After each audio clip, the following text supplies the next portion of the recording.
नमस्कार, कविताची पाकशाळा चॅनलवर आपलं स्वागत आहे। आज आपल्या किचनमध्ये आपण बनवत आहोत गावरान पद्धतीची भरलेली वांगी। तर चला रेसिपीला सुरुवात करूया। सर्वात प्रथम आपण मसाला तयार करूया। तर इथे मी एक मोठा कांदा बारीक चिरून घेतला आहे। त्यामध्ये अर्धा कप भाजलेले शेंगदाणे आणि अर्धा कप सफेद तीळ भाजून मी त्याचं कूट तयार करून घेतला आहे।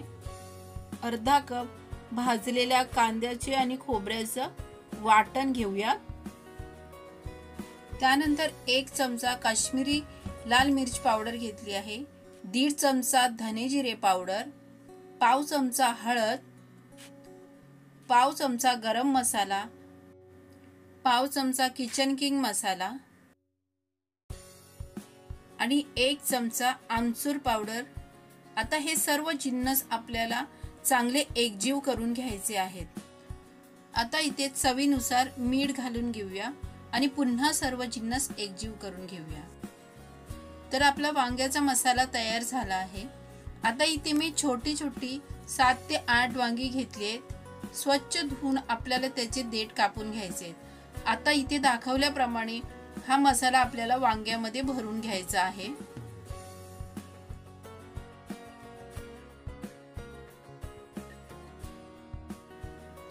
इथे तुम्ही पाहू शकता मी सर्व वांगी भरून घेतली आहेत।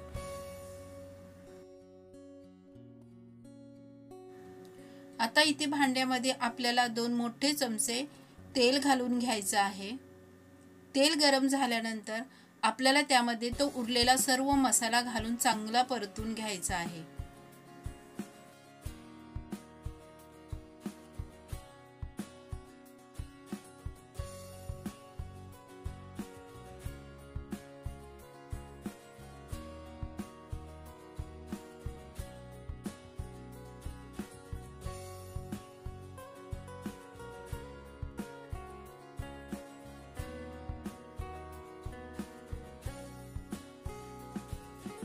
साधारण 2 ते 3 मिनिटं मसाला चांगला परतून घेतल्यानंतर आता त्यामध्ये आपण वांगी घालून घेऊया।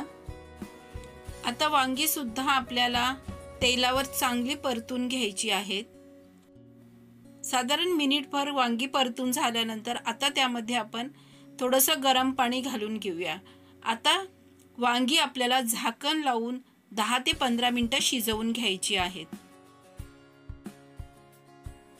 साधारण 15 मिनिटांनी तुम्ही पाहू शकता आपली ग्रेव्हीला कसा मस्त तेल सुटलं आहे आणि आपली वांगी सुद्धा शिजली आहेत।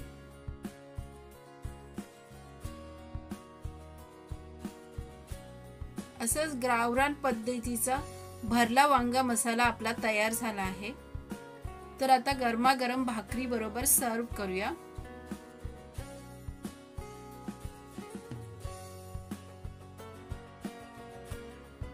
तुम्ही सुद्धा अशा प्रकारे भरली वांगी करून बघा आणि कशी झाली हे मला कमेंट करून नक्की सांगा। जर तुम्हाला माझी रेसिपी आवडली असेल तर लाईक करा, शेअर करा आणि अशाच नवनवीन रेसिपींसाठी कविताची पाकशाळा चॅनलला सबस्क्राइब करा।